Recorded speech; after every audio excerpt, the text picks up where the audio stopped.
سلام من الهام، یه طراح عروسک و قراره در یک چالش چند روزه قدم به قدم تا بافت اولین عروسک با قلاب با هم بریم جلو. امروز روز 4 چالشه و قراره در مورد نحوه گرفتن قلاب، نحوه گرفتن نخ، گره اولیه و زنجیره بافی باهاتون صحبت بکنم. قبل از اینکه بخوایم بریم سراغ آموزش، لطفاً اگر این ویدئوی آموزشی واسهتون مفید بود خیلی خوشحال میشم لایکش کنید، نظرتون رو واسم کامنت کنید و اگر دوستی رو میشناسید که تمایل داره یک هنر جدید رو حالا به هر دلیلی آموزش ببینه، این ویدیو و این پست های آموزشی رو واسهش ارسال کنید. در انتها یادتون باشه من دوستتون دارم. یه عولمه مچ به کلهاتون. حالا بزنیم بریم سراغ اولین روش گرفتن قلاب توی دست که بهش میگیم مدل چاقویی. توی این روش شما باید قلاب رو بین انگشت شست و کناره انگشت اشاره بگیرید. بعد بقیه قلاب توسط این 3 انگشتمون احاطه میشه، یه حالت نیمه بسته داره.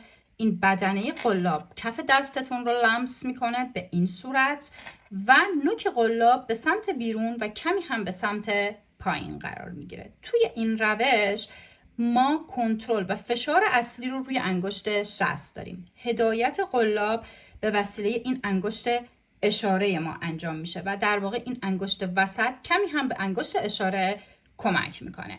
این از روش اول گرفتن قلاب که چون حالتش شبیه به حالت گرفتن چاقو زمانی هست که میخوایم یه چیزی رو برش بزنیم بهش میگیم روش چاقویی. دومین روش گرفتن قلاب که بهش میگن مدل مداد یا خودکار. توی این حالت شما قلابتون رو باید دقیقاً مثل حالتی توی دستتون بگیرید که میخواید بنویسید. قلاب بین انگشت شست و همینجوری که دارید میبینید اشاره قرار گرفته، مثل حالتی که داریم مینویسیم. این 3 انگشت هم کمک میکنن که قلاب اون حالتی رو که باید پایدار بمونه داشته باشه و یعنی در واقع لغزشی ما نداشته باشیم. نوک قلاب هم یکم به سمت پایین متمایل میشه.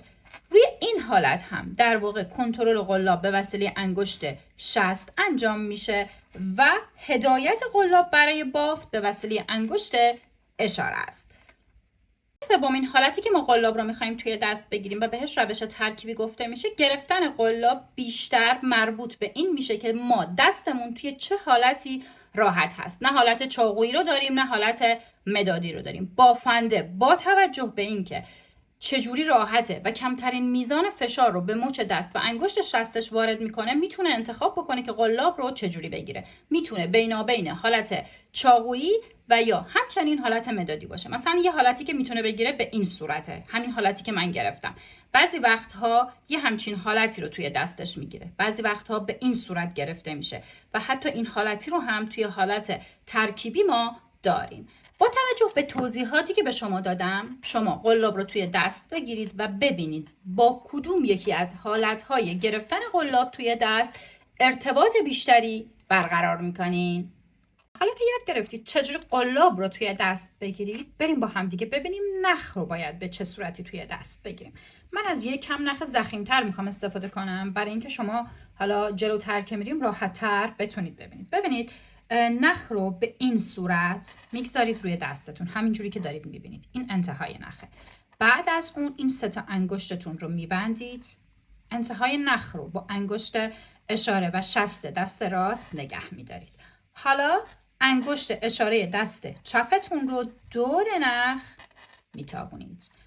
انگشت سوم رو باز میکنید، نخ رو میگذارید روش و به وسیله انگشت شست نگهش میدارید. این میشه انتهای نختون. انگشت حلقه و انگشت کوچیک ادامه نخ رو که به کلاف نخ وصله واسهتون نگهداری میکنه. ببینید به همین راحتی.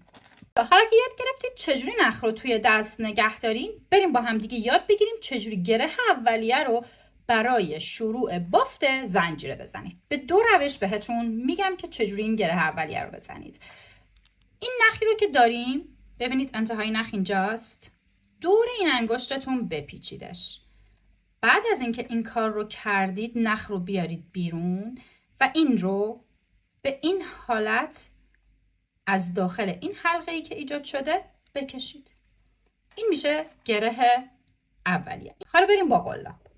برای اینکه با قلاب این کار رو انجام بدید، این رو دوباره همینجوری بپیچوندش دور دستتون. قلابتون رو از اینجا بیارید بیرون، این نخه رو بگیرید از توش در بیارید. این میشه گره اولیه با قلاب. حالا که یاد گرفتید که چجوری نخ رو توی دست بگیرید و چجوری هم اون گره اولیه رو باید بزنیم، با هم دیگه یاد بگیریم چجوری زنجیره بزنیم. برای زدن زنجیره ما این قلاب رو از این پشت، ببینید من این قسمتی که گره اولیه رو زدم به وسیله انگشت وسط و انگشت شست اینجا نگهش داشتم. قلاب من میره پشت نخ رو میگیره و خیلی راحت از داخل حلقه‌ای که اینجا داشتیم میاره بیرون. این نخ رو به هیچ عنوان نکشید بالا، خیلی محکم هم نباید بکشید. قلاب شما به راحتی باید از داخل این حلقه عبور بکنه. به این نکته خیلی زیاد دقت بکنید. دوباره انجام میدم. قلاب میره پشت نخ رو میگیره و از داخل حلقه میاره بیرون. این نخ رو نباید بیاریدش بالا بچه ها، به هیچ عنوان. وقتی که این نخ رو میارید بالا، اینجا حلقه هایی که ایجاد میشه نامرتب خواهد بود و بینشون فاصله زیادی میفته. من یه بار دیگه انجامش میدم. ببینید قلاب میره پشت نخ، میگیرتش و از داخل این حلقه میاره بیرون. اصلا نیازی به اینکه فشار زیادی وارد بشه به هیچ عنوان نیست. این نختون رو محکم نکشید، خیلی شل هم نگذارید. ببینید اگر این نخ خیلی کشیده بشه یا خیلی شل باشه، توی حلقه هایی که اینجا ایجاد میشه خیلی زیاد تاثیر گذاره. الان ببینید اگه حلقه نخ رها باشه، وقتی من میکشمش این بزرگتر میشه. وقتی هم که خیلی سفت میگیرمش، ببینید به سختی داره عبور میکنه. پس میزان کششی که دارید روی این نختون ایجاد میکنید باید یک نواخت باشه. دقت کنید ببینید،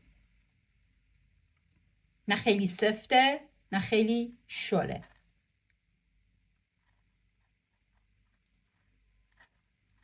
بافتن زنجیره برای شروع قلاب بافی خیلی زیاد اهمیت داره. چرا؟ چون شما یاد میگیرید که این کشش نختون رو کنترل بکنید، نحوه استفاده از قلاب رو یاد میگیرید، یا حلقه هایی رو که دارید ایجاد میکنید یک نواخت ایجاد بکنید. پس توی بافتن زنجیره حتما تمرین بکنید.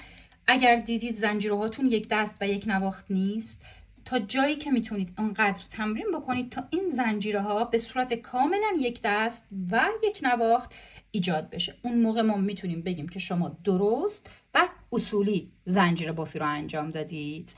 اینم از پایان روز 4 چالش.